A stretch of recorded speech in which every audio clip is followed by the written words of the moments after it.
Welcome to another episode of Raising OKC Kids, Conversations with Metro Family in Oklahoma City. I'm Kirsten Holder, and today we're talking with a woman who is integral in helping stop cycles of abuse among family members.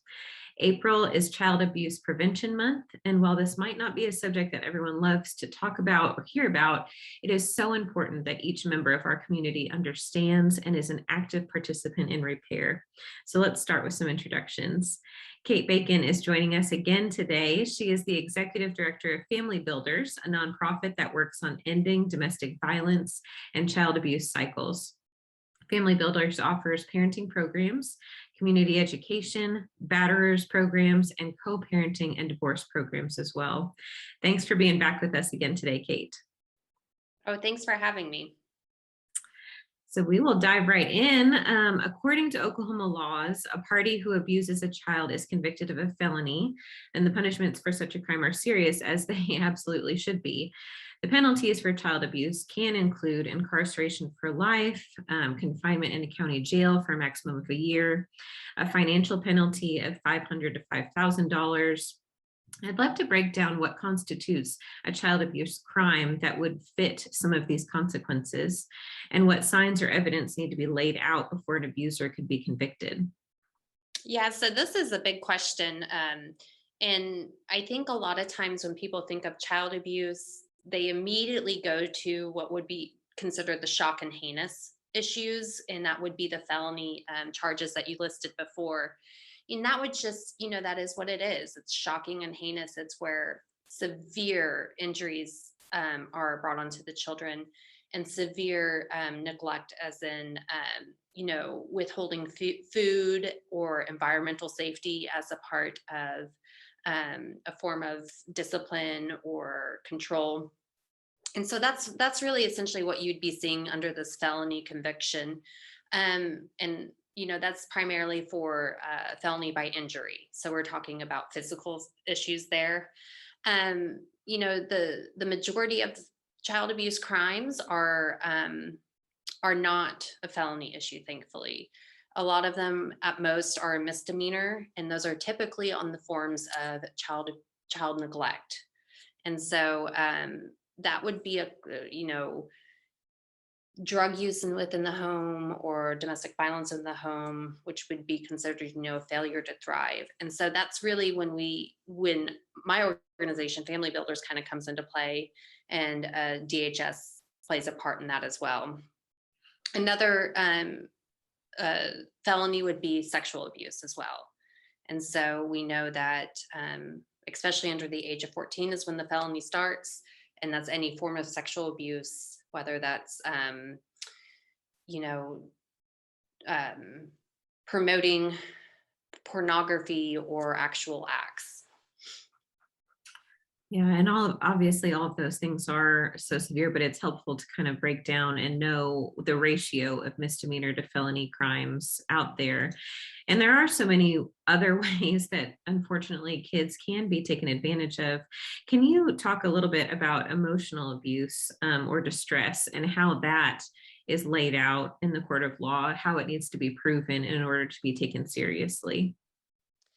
So that's a really tough thing to prove, right? And typically, when a child is removed from the home because of the substantiated physical parts of abuse, whether that is, the house is not suitable for the child, or there's physical signs on the body of abuse, the child is typically given kind of an indicator test of whether emotional abuse or just emotional distress has been sought after, in the sense of intentional emotional abuse. Now, whatever the scenario is for the child to be in that situation, there's always going to be the emotional and distress there. But whether it was intentional or not is typically kind of a determining factor upon the caseworker. And DHS usually, will use their resources to outsource that information with an agency that specializes in understanding whether that was intentional emotional abuse or not. So the intent behind it is kind of the Mhm. key factor in, okay, yeah. Um, so in the past, from 2015 to 2018, the number of substantiated child abuse cases stayed mostly the same. And of course, this data varies a little bit from department to department, depending on how things are measured or looked at. But between that time period, the cases staying the same. Why do you think we haven't seen much of a dent in these numbers during that time frame?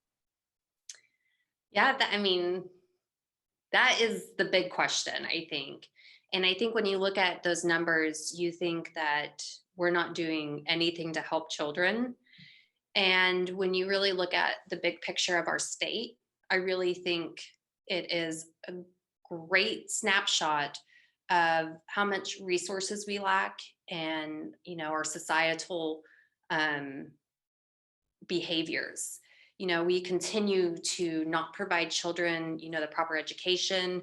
We continue to remain low on the treatment of women, especially incarceration of women.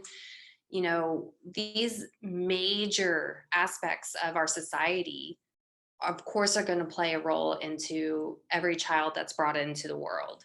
And so I think until we can kind of raise up the other issues that we really struggle with and how we are continually in the bottom of so many of those things, we're never really going to see much of a difference on that. And I would say that goes across the board, whether that's mental health, substance abuse, of any of those things that we really lack in our society to improve. Nothing is fragmented, nothing is disconnected, and unfortunately, the kids get the raw end of the stick when it comes to that. Um, Definitely. Can you talk a little bit about, and you mentioned earlier, the difference between child abuse and child neglect in the eyes of law and social workers? You mentioned, physical marks on the body or neglect, as in withholding food, but are there any other key indicators that distinguish between those two factors?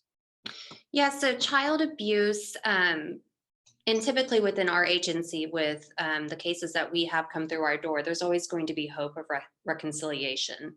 So when we talk about child abuse, we really mainly talk about the physical aspects. And, that's typically a poor form of discipline. Mhm. And I think this is a very generational aspect of parenting. You talk to these parents and, you know, you ask them what form of discipline was used in your childhood, and there's whoopings, there's lashings, there's, spankings with the belt, or any of those really harsh physical disciplines. And that's because that's a generational thing taught. And so when we see those cases, typically it's discipline that has been in that form that have left marks where a teacher or a physician has noticed and called DHS and the police. So when we talk about physical abuse, it's really what you see on the outside. When you talk about child neglect, that is what we were going to a little bit more in the emotional aspect. When we neglect a child, we're not providing what they need, whether that's food, shelter, hygiene, sanitation, and appropriate education.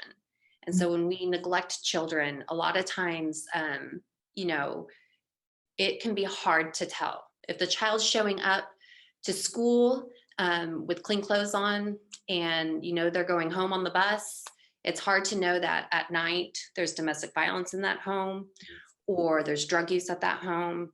And those are really strong neglect forms in Oklahoma. Domestic violence and drug use are the most prevalent neglects that we see. We do have, cases where the home environment just isn't sanitary enough and the children are removed. But um, that is probably the easiest fix of neglect, because we can physically see it and we can make adjustments to make that more appropriate. But when we talk about the things that are behind closed doors, the neglect issue is the hardest to target. Sure. And of course, kids growing up in those environments aren't able to verbally communicate any of those things because it's normal to them. This Mhm. is just the environment that they've grown up in. How would they raise a flag because they don't know any different? Right. Right. So you kind of mentioned this, and we talked about the stats between 2015 and 2018. Things maybe were kind of at a plateau or level based on various factors. And as I'm sure we can all suspect, caregivers experiencing high levels of parenting stress and economic stress could be more prone to abuse. So, of course, during the pandemic of the past 2 years, there's been nearly a 50% decrease in calls to report child abuse during this time frame. How have you seen the pandemic affect the rate of child abuse and child neglect cases? Yeah, this is a really interesting question because it would suggest that child abuse is on the decrease, even though what you had mentioned, the statistics of substantiated cases really hasn't fluctuated. And that's because schools have been out. Police are our number one reporters for child abuse. And that's solely because they show up to houses with incidences. And then, if they see a child present, that is a reason to remove them. But really, schools, we depend on schools to report child abuse. And so when we didn't have any schools open, child abuse didn't go away. It was just obviously not being reported. On my agency's end, we actually saw a huge increase in clientele. And while the schools were reopening, but also why they were closed, because the substance abuse and mental health issues of these homes skyrocketed. So there was more police being called for arguments or domestic violence, or, they were essentially neglecting their children because of substance abuse. And so while the calls weren't necessarily being reported under child abuse, they were being reported under those incidences. So we have seen a huge increase over the past 2 years. It has gone up about 29% year over year. So 2021 to 2022, as of January 1st, has been a 29% increase. It has finally gotten a little bit leveled off, but we are nowhere. I don't think we'll ever go back to where we used to be. I Mm. think the issues that have implanted themselves in society, unfortunately, are addictive habits. And so, what we know, especially about substance abuse and the resources out there for mental health, are so poor. It just takes years to recover from those downfalls. And then it also takes years to recover from, financial losses. If you were evicted from your home during this time or lost your job, it just takes so much longer and harder to rebuild. And so it really will be a ripple effect of years to come, I think, for these children to come out of this pandemic. That is so heartbreaking to hear. But so true, like you're saying, that figure is a little misleading because you'd think maybe things are getting better when in fact they're way worse and unreported, which is just a double-edged sword. So you kind of mentioned this, but teachers and police officers, people outside the home are really those good safeguards in our community for reporting child abuse. Neighbors, babysitters, family members, of course, many of those people we were separated from during the shutdown. And as we're interacting with friends and community members, how can we best recognize signs of abuse in kids that we come into contact with every day? So, there's the obvious physical signs. If you see a bruise, you can be inquisitive of it, say, oh my goodness, what happened there? And just recognize that, children sometimes communicate on a different level than an adult mind. And so, kind of remind yourself that if it's an elaborate story, that doesn't necessarily mean that it's made up.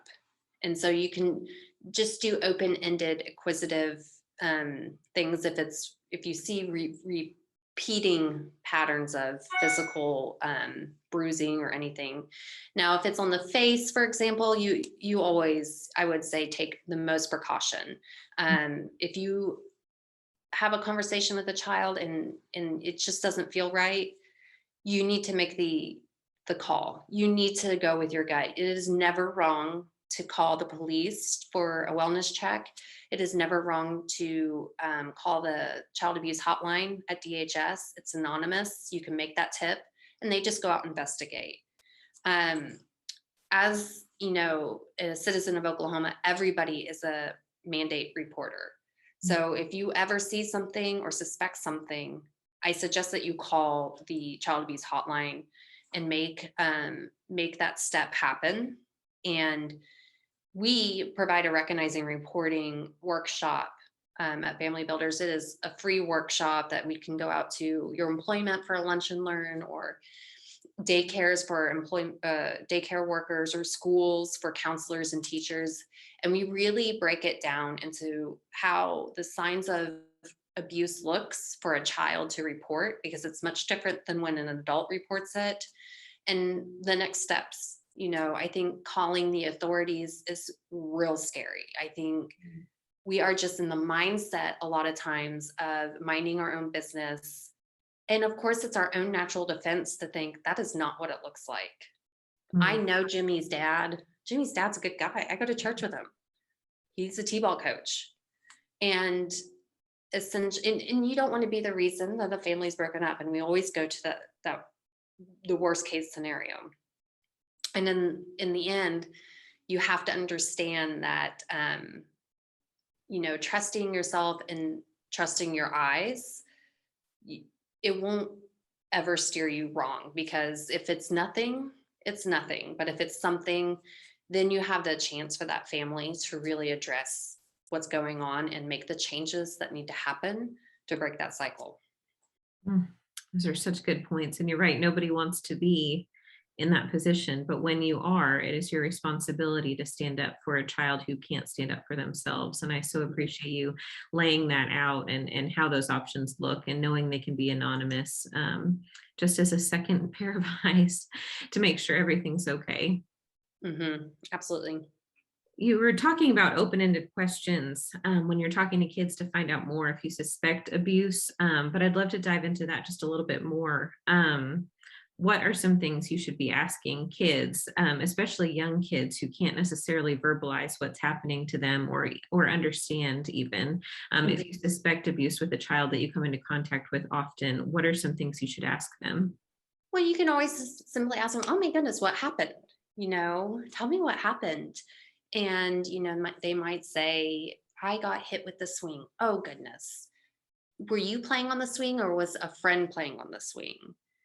And trying to map out that scenario for them without really directing them towards yes or no question, right? So you want them to be continuing the story plot as it goes, because that gives you the opportunity to see where the truth lies. And I hate to say truth, because I don't believe children lie, but sometimes when they are explaining scenarios, it's not as black and white as it would be when somebody on the sidelines saw it. And Mm. so creating that platform for them to tell their story, and recognizing, because children do tell the truth, they just tell it in a more story-like form. And so giving them that option to kind of flow their story out is really the best way to do it. And then continue the follow-up. If you're just,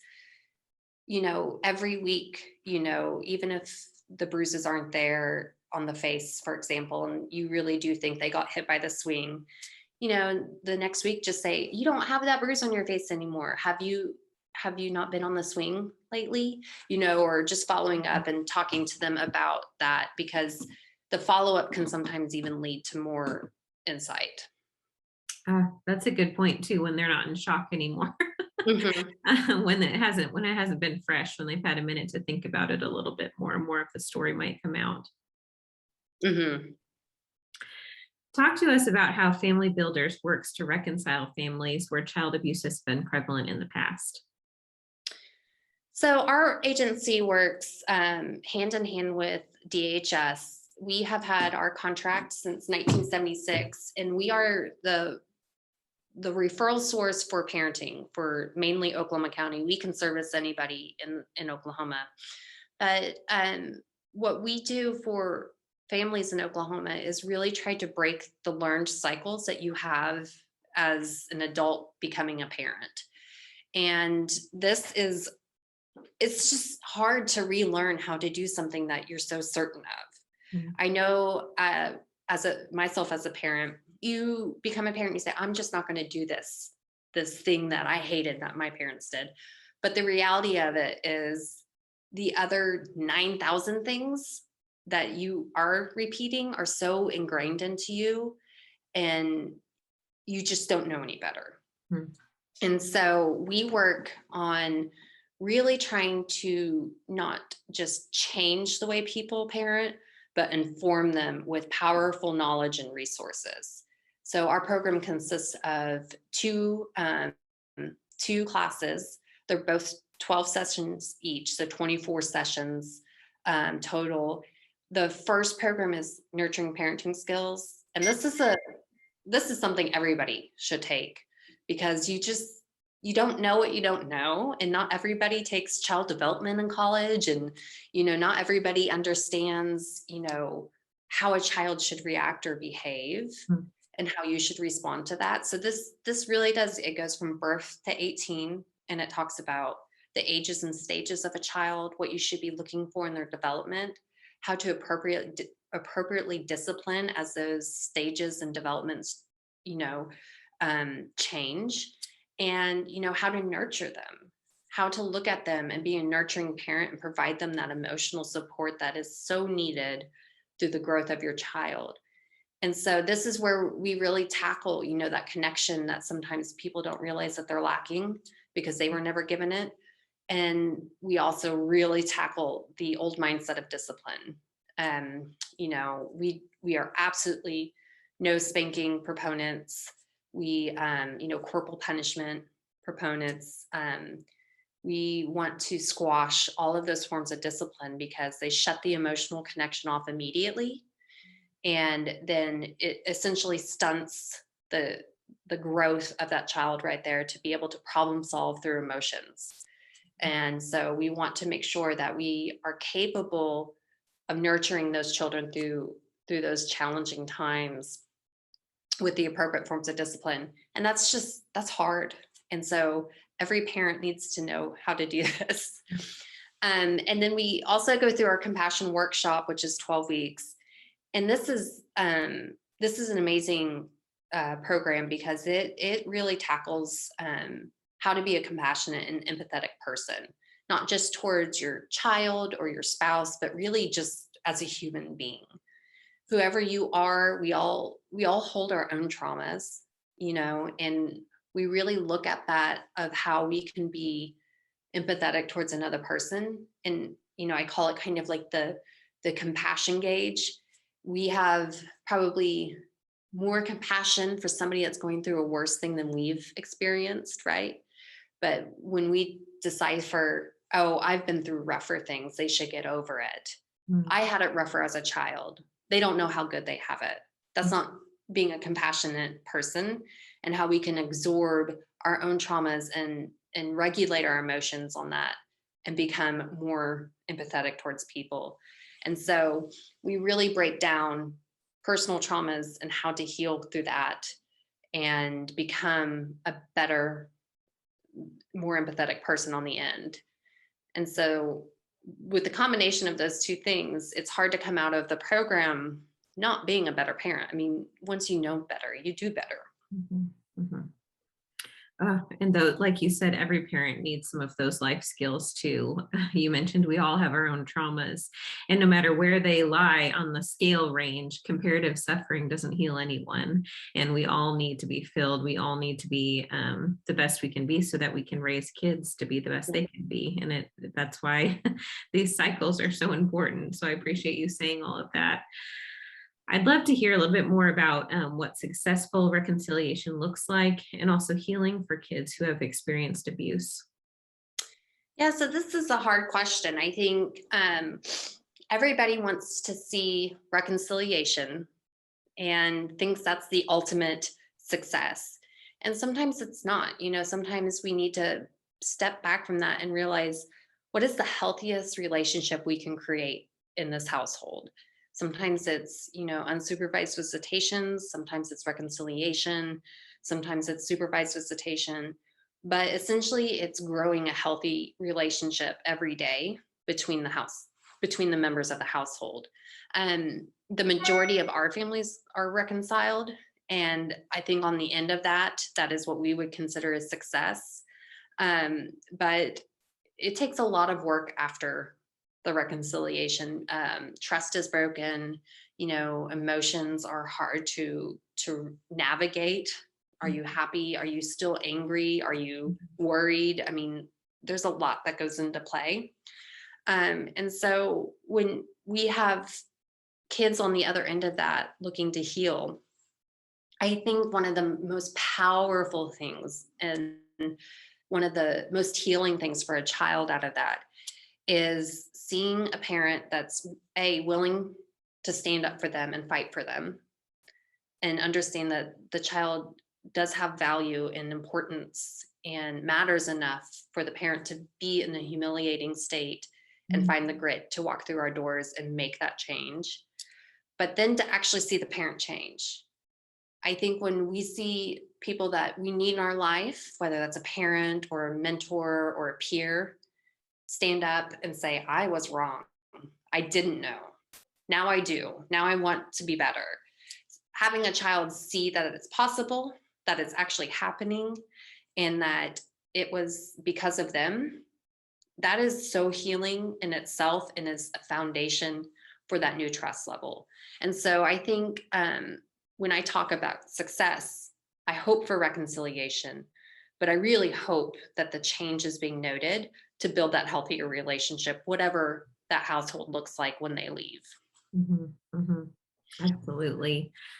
Ah, so many good nuggets out of this. I'm so glad we're talking today about this because it gives us so much to think about in light of what's best for the child and really asking ourselves how we can all be a part of that solution.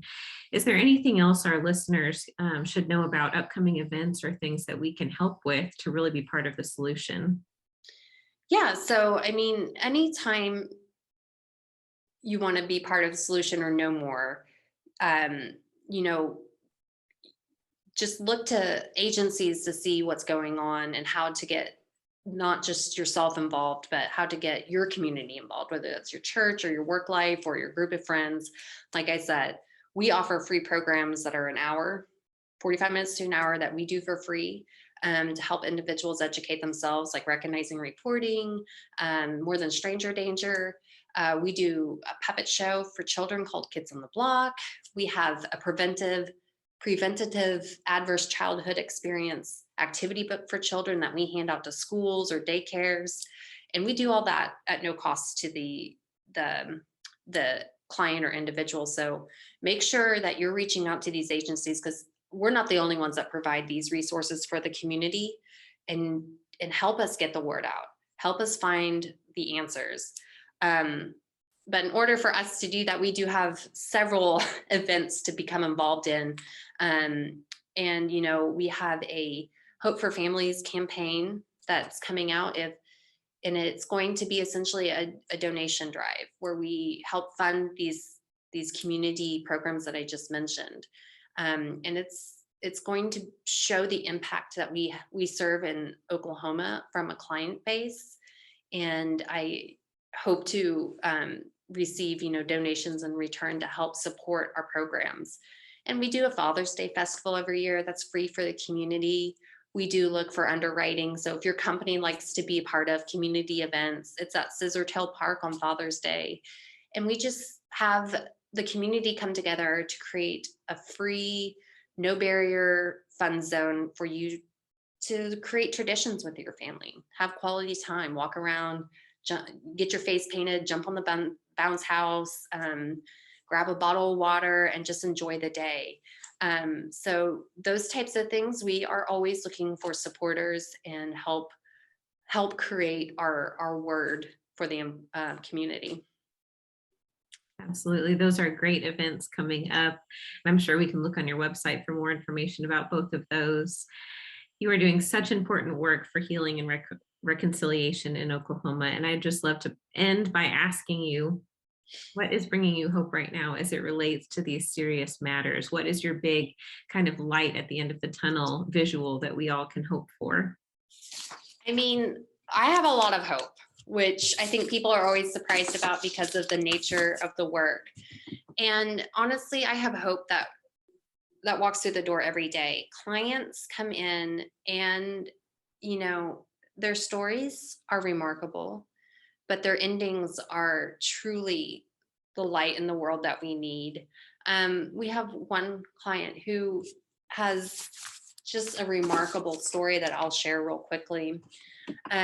She has suffered in her childhood with sexual trauma and substance abuse, domestic violence, um, and she grew up in a way that she was not provided for at all for emotional or social needs. And so she became a product of that and had 3 children under substance abuse and domestic violent relationship. 10 years ago, she lost the rights to her children. And she took a lot to rebuild her life and go through her personal traumas. And she is now back fighting for her children. And the strides that she has made over every obstacle in her life has not just resonated with my organization, but you know, there are people out there that are so moved by her. Judge Reeser is her judge, and they even went on to say lots of praise for the hard work she has done to get her children home and how determined she is to get her 12-year-old and 14-year-old home. Mm-hmm. So when a judge is making notes of this on court dockets, that they are changing the way they live their life and raise their family, we have so much hope because we know we have a solution to everything. We just have to make the investment to make it happen. And I will hammer this home until I turn blue. Being a United Way partner agency, especially, every agency out there has the solution. We just have to invest in them. We have to invest in the people. We have to take the moment to realize 10 years has gone by, but they're still making the effort and they're still trying, and they did it. So she comes in every week to give us updates. She came in yesterday and she has successfully unsupervised visitations with all 3 of her children now. Wow. And so she is one step closer to getting them back in the home. And all 4 of those individuals have worked really hard for this. So it is truly the hope that we see every day here. Thank you so much for being that organization to provide that toolkit and support and really wrap your arms around people that need it and clearly appreciate it, because this woman sounds like she's going to literally change her life and her family's life for generations to come because of the skills she's learned with Family Builders. So we so appreciate your work. Thank you again for joining me to chat today. If anyone listening has suspected or witnessed abuse, you can call a number to make a report. It's 1-800-522-3511. You can find out more about the outstanding programs and events coming up at Family Builders, as well as more information on the Hope for Families campaign by visiting www.familybuildersok.org. Thanks again, Kate, and join us next time on Raising OKC Kids. Thank you.